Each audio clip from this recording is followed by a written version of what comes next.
Hospital plan చేసేటప్పుడు గుర్తుంచుకోవాల్సిన ప్రాముఖ్యమైన విషయాలు.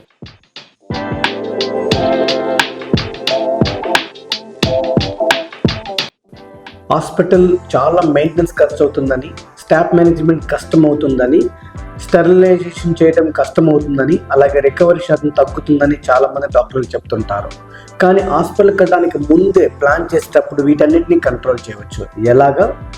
మనం హాస్పిటల్ డిజైన్ చేస్తున్నప్పుడు ఓపీ, ఐపీని డివైడ్ చేయాలి. ఓపీ బ్లాక్లో కూడా radiology, laboratory and consultation 3 divide చేయాలి. అప్పుడు మాత్రమే దాన్ని ఈజీగా కంట్రోల్ చేయగలం.